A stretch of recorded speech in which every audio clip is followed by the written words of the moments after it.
martesat e përzira gati kanë qenë inekzistente. Po, keni qenë strikt në këtë pikë. Vetëm me bosnjakët. Keni qenë strikt në këtë pikë, por keni pas dhe një aspekt tjetër që demografia nga shqiptarët e Kosovës është përdorur si një armë mbi jetesën në raport me serbët dhe ka qenë një armë jo pak e suksesshme. Ka qenë shumë efikase. Sigurisht. Po.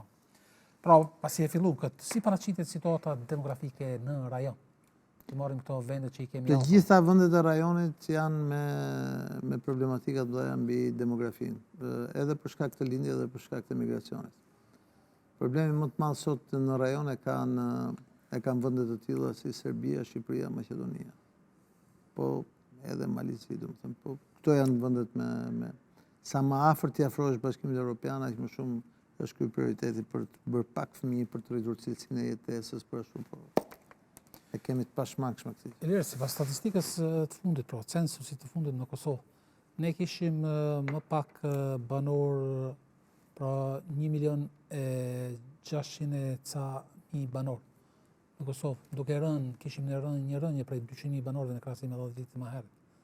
Pra nuk edhe pse deri diku tek ne është problem emigracioni, por ndoshta edhe pse ligjshmërinë ne kemi pozitive, me rezultat pozitiv, është emigracioni ai i cili po e gryn. Unë ta thash më përpara që emigracioni ka ndikimin e vet, por edhe cilësia e jetës, rritja e cilësisë jetës do ketë. Pra përveç emigracionit, kurba e cila ka qenë kështu në rritje, shkon kështu, shkon drejt pastaj, dhe pastaj fillon atë rënien e ngadalshme, po kjo është një gjë e pashmangshme sepse duket që është një trend për të gjithë rajonin.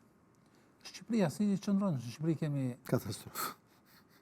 Përveç faktit që gjysmë e popullsisë jeton jashtë, lindjet kanë rënë në nivele të larta. Dhe vazhdojnë të bien. Cilat janë politikat, si ishe politikat qeveritare në raport me këtë? Janë përpjekur, po janë gjitha jo efikase. Po janë përpjekur, por janë të gjitha jo efikase sepse ritmi i ndryshimit të botës, që është ritmi i internetit, është shumë më efikase, shumë më shpejt. Çka mund të ofrojë Italia dhe Greqia më shumë për shqiptarët se sa Shqipëria dhe Kosova? Italia ka probleme të mëdha, për shembull në jugun e Italisë, po jo vetëm në jugun. Në jugun e Italisë si rrjedhoi e kësaj gjë të dhurohen shtëpi me 1 euro, mjafton që ti të shkosh banosh atë atje. Sepse ky është problemi i madh, sidomos në pjesën e jugut të Italisë, po edhe në qendër të Italisë. Tani ka filluar dhe mberi, domethënë, por kjo është s'ke çfarë bësh, është një gjë me të cilën ne gjithë do përballemi. Prandaj them që si komunitet, duke bërë pjesë e Evropës, na duhet të krijojmë politikat tona për importin e krahut të punës nga Afrika apo nga Azia. Për shembull,